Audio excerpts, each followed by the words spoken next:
Hello, this is going to be part 2 of the Foundry Virtual Tabletop Automation Tutorial Series. We are going to go over some simple combat features with the automation with some of the modules. We are also going to look at some lighting options and also look at some of the features that you can do with the lighting features and things that you can do to kind of help other players as you go along. Also going to look at the Token HUD that allows you to be able to go through and click your options on the screen opposed to having to go through your player sheet every single time, or even setting up macros if you don't want to set up macros. So let's begin by looking at the modules that we're actually going to be looking at. So going into configuring modules, I have Ambient Doors activated for this so you can kind of see how doors can open and close. I mean, it's a simple mod. You click it and it'll automatically add sounds. If you don't like them, you can actually customize them a little bit, which is kind of cool.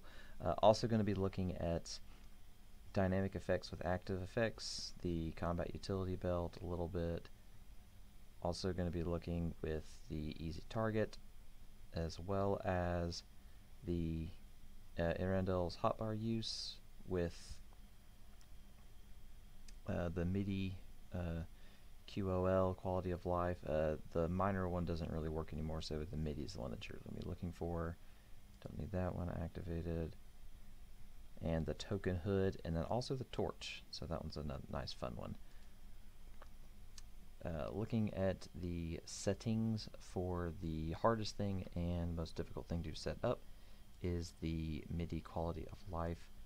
It took a lot of trial and error till I found the appropriate settings to get it to work the way I wanted it to. I will open up my settings to kind of go over everything real quick. I want mine to be as automated as humanly possible, so I have all of these checked. There's a handful that are not going to be checked. I cannot remember which ones off the top of my head. But the most important thing is that inside the workflow sheet settings. So in here, I have the card pushed as small as I can with these two options which merge roles into one card. If you don't have it, it'll make the chat window fill up really fast, and I don't like it getting filled up too fast because then it's hard to see if you miss something. So if it's minimized as much as possible, you'll be able to actually catch things a little bit better. I also have this one for auto target for templates drawn for walls block. We'll get to see that here in a little bit. Also, I have this one checked for automatically roll. I don't hide the rolls. I usually don't really hide my stuff very often. I usually kind of keep it pretty open so that way they don't know I'm not fudging anything. Always have this checked to have them target before you attack. When you do the attack rolls, check to see if it's check the results for auto roll damage. You always want to make sure that the attack's going to hit so that it rolls the damage so it doesn't roll it automatically.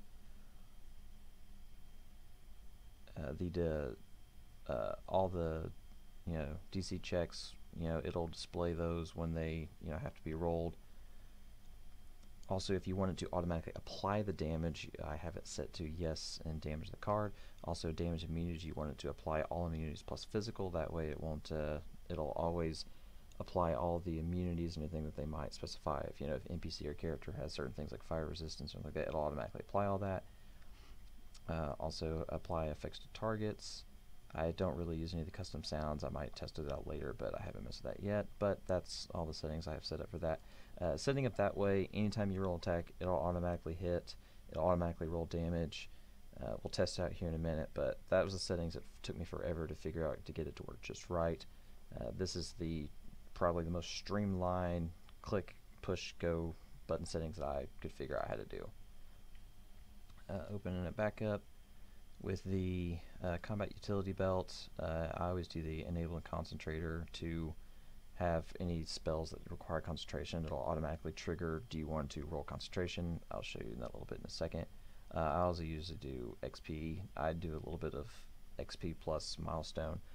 Inside this is the biggest thing, which is the computer, and it has this nice little cool gadgety looking thing from Batman looking style. For the concentrator, I have the enable concentrator checked, and to prompt the player, notify chat, and to automatically set concentration, the effect. Also, you'll have these enhanced conditions. If you click to enable them a certain way, it'll actually remove the default ones this way, so it'll actually apply just the status effects, and these are just primarily for, you know, D&D 5th edition, which is what I play. Make sure you save the settings anytime you change anything. And that's pretty much it for the combat utility belt.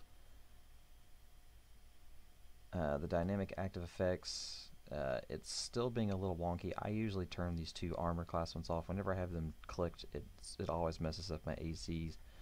So if you turn them off, it'll calculate the normal way with your, you know, 10 plus your dex mod, or, you know, constitution mod plus dex, like if you're doing a barbarian.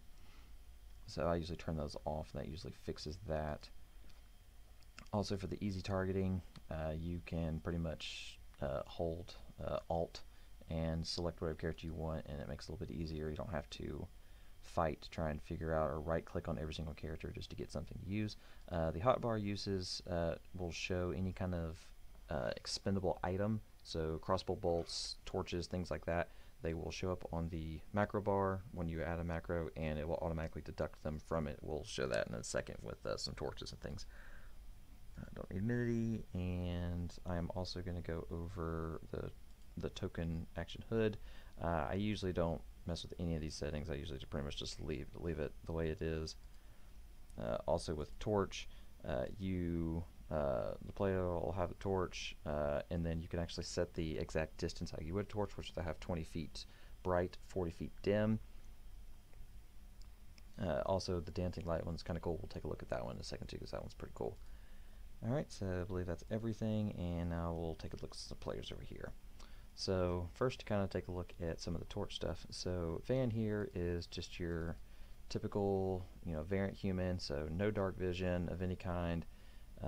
He has nothing in his senses, so he is blind as a bat. So when he moves around, he has his just typical 5 feet of dim vision he can see in front of his face, and even with the character that is right there, he's got nothing. So, but as soon as he gets close to him, he can see him. And he's got two other allies down here that he can't see either, because he cannot see anywhere. So with the torch module, if you right click on the character, they'll have this torch icon right up here. So when you click on that, it will automatically activate a torch. So whatever settings you had set up, so 20 feet bright and 40 feet dim, it will automatically calculate that and create a nice bubble. To further demonstrate that, you can see from a distance that he couldn't see anything before. So he had his nice 5 feet of nothing, and click on the torch, and he automatically can see much further ahead than he could before.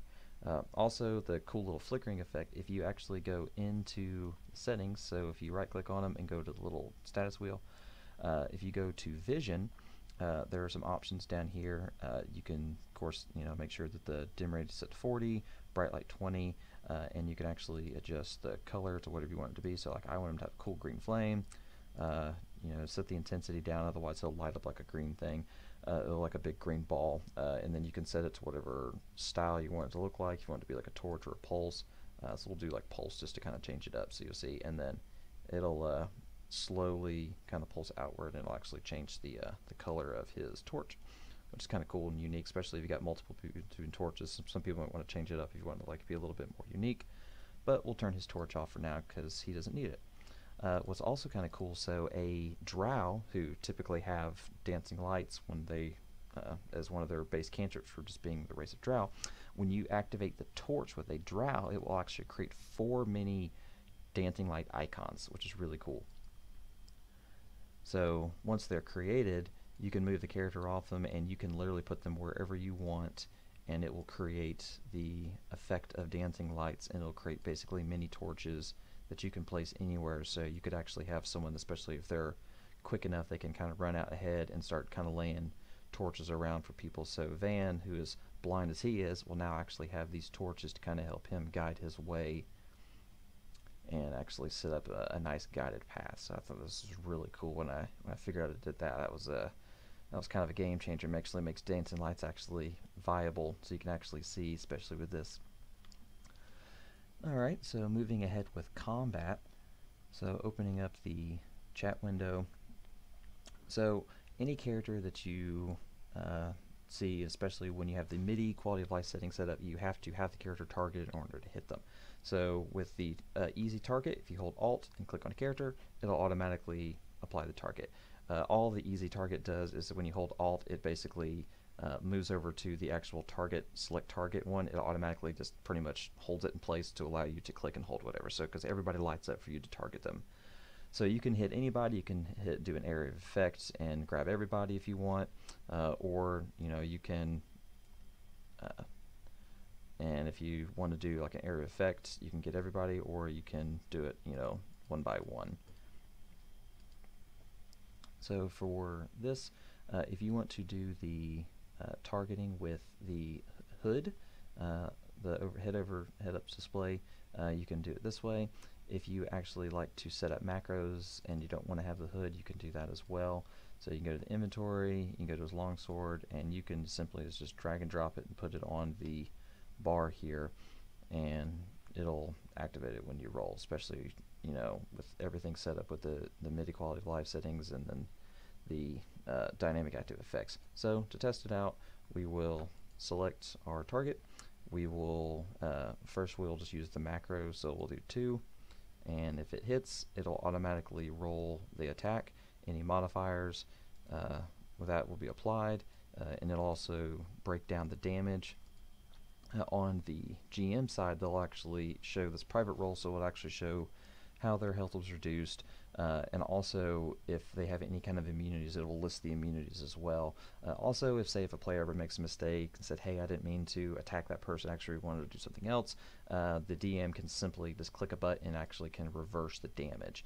So that's pretty convenient, especially so you don't have to go back into their player sheet or even click or right click on them and then type and add whatever you need to fix.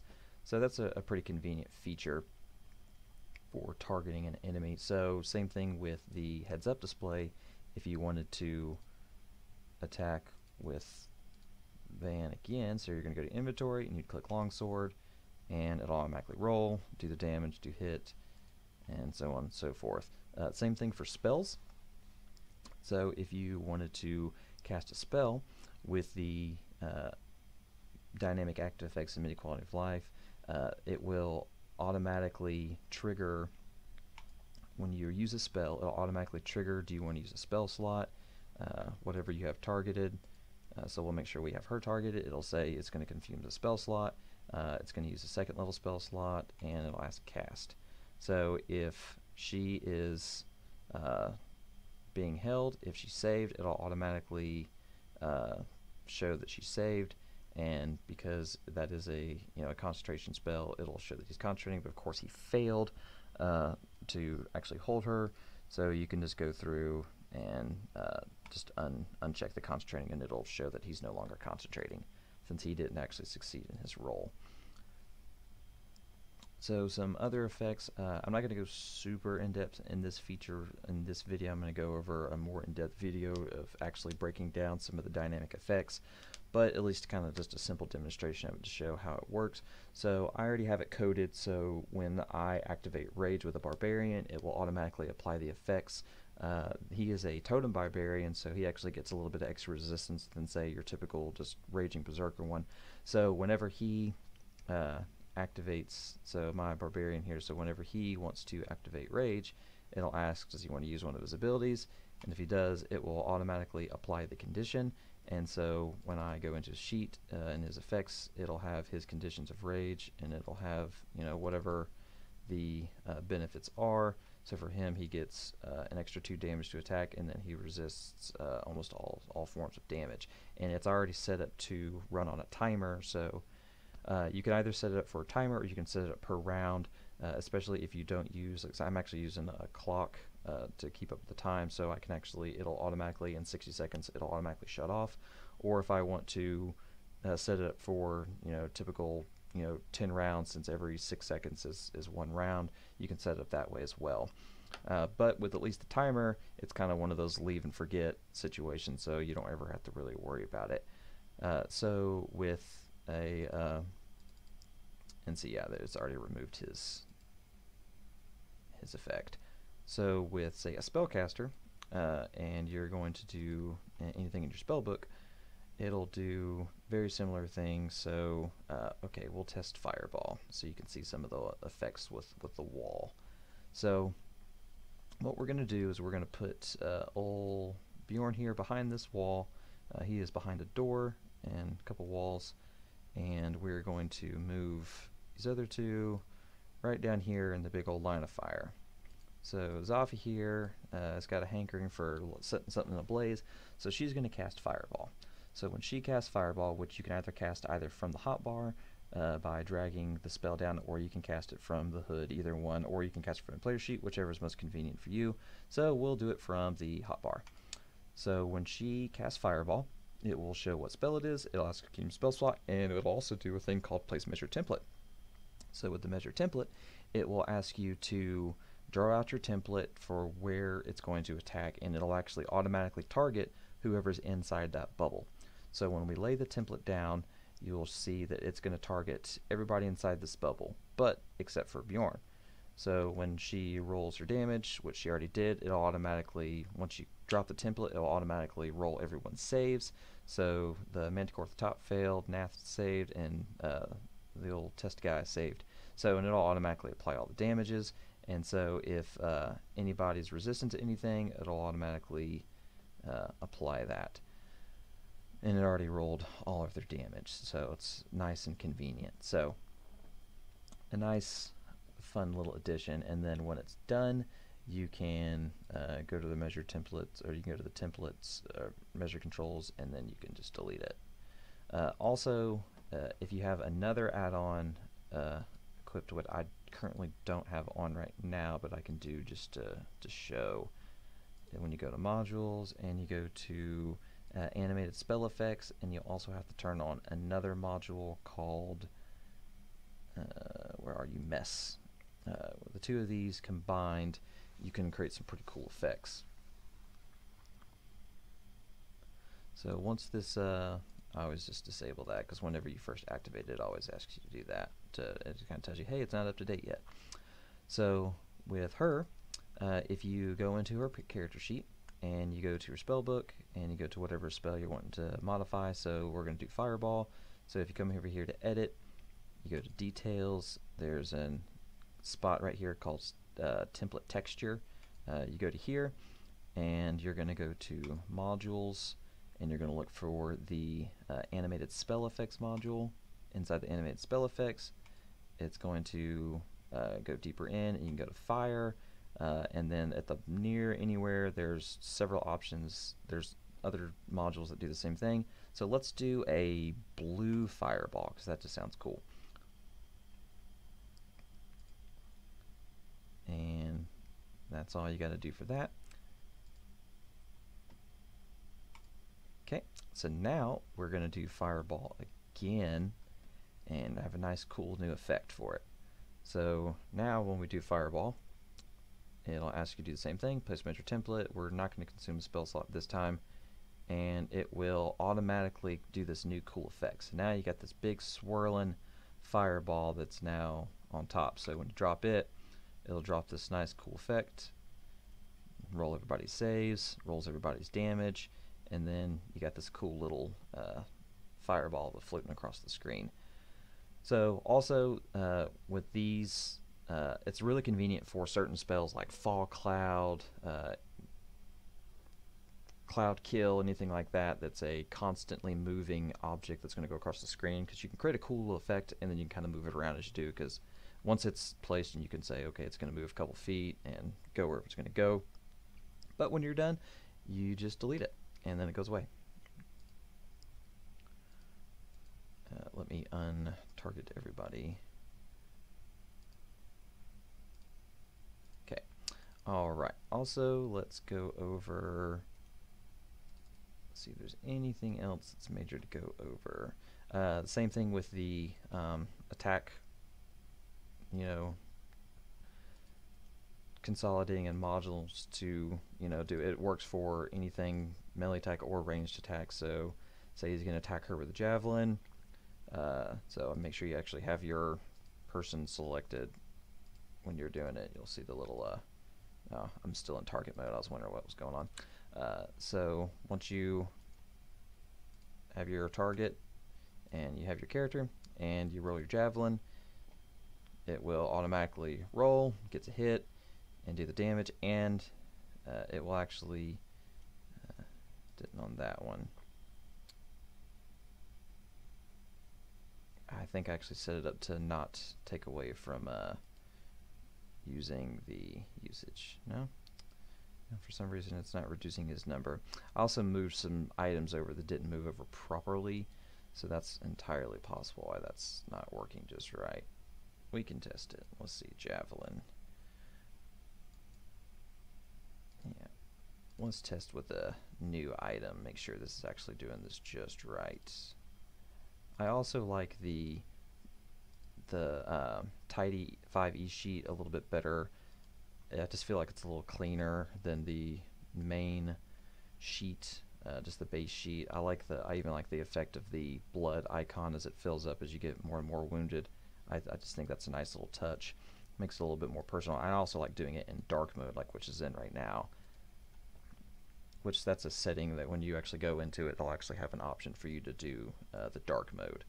So I deleted the old javelin, and so now we're going to attack Zafi again, and he's going to roll his javelin, and he missed, and for some reason it didn't drop. That's strange. I'll have to look into that. So spell wise, any features that are, you know, effects that you're going to do, anything can be accessed on this. So for one coding I was having a little trouble with was the barbarians and rolling for skill checks and strength checks and strength saves because of the extra abilities for when he's in a rage. I couldn't really figure anything out yet, so but when you're in the HUD mode and you click to roll a strength, it'll ask you, do you want to roll with advantage or disadvantage? But just for him, he'll know when he's in rage, he gets to roll with advantage. And do that same thing for strength checks. It'll ask however you want to do it. Also with the HUD, you also can do and access, like, you know, short rest, long rest, anything like that. So if he's going to get a long rest, it will start a new day on the calendar and it'll reapply anything. So he healed all his health points and he, you know, got all of his rages back. So I believe that's just about everything for this video. Some effects with lighting. I like to do, especially if I have torches, I like to do the light animation torch effect. I typically will, you know, adjust the brightness or sensitivity of it just to see, because sometimes if it's too high it looks really bright and it kind of takes away from the scene a little bit, so I always just kind of adjust it a little by a little until I find something that looks more appropriate. But it's a cool little fun feature. Also, when you have the effects, you can do it's the FX Master. You can set up a bunch of really cool effects, especially, you know, like fog. You can make like a weird kind of greenish blue fog that kind of takes over most of the map and you kind of slowly fills up as you go. And some of those, though, I've seen kind of take a little while, and then you can kind of already see the fog kind of working its way across the screen, kind of give a nice, cool little ambiance to the scene. But yeah, once I get a little bit more confident with the music, I'll make a little video on that as well. But definitely the some cool little features with the combat, which I finally got automated the way I wanted it to actually be more consistent, not actually have to, you know, feel like I'm fighting tooth and nail. There's also a way you can do this too. So if you actually check this box and say he's gonna run up and attack, because since you're doing it automated, there's really no, you know, it'll specify, you know, certain roles that you need to do. If you need to, you know, toggle stuff that you want to keep hidden from the players, like that. So Just additional features that get activated with the QD and the dynamic active effects. But I believe that's it for this video. Oh, also with the doors and the ambient sound. So say Van here is going to go open up a door or close a door. So whenever he clicks the door, just the ambient sounds has a nice quick door icon or door sound. When you click them open, it does the same thing. So if you right click, it locks the door. And then any player that tries to go up to it and click it to try and open it, it'll have kind of a lock sound. And then whenever they unlock it, say you used your thieves tools or anything like that and you unlocked it, it'll have kind of like a extra clicking sound like of a lock opening, and then you're able to go out and be free and get out into the world and hopefully find you some goodies. But I think that should do it for this video. I'll probably make a couple more tomorrow over just a couple other things, but that covered a lot of different automations, especially with combat, going over the settings for it, how some of the skill checks work with the HUD, how the inventory slots will affect when you use anything with the Hotbar, so like potions of healing do the same thing. So whenever you say old Nathra here has been hit several times with fireballs, so she's not feeling super great, it'll ask you when you consume a potion, and it'll automatically roll and it'll automatically apply the health. Of course I had 2 people targeted, so it healed 2 people, which of course it shouldn't have. But that should do it. Hope y'all had a decent time watching this. Hopefully I didn't say a bajillion times. And that should do it. Until the next one. Thanks.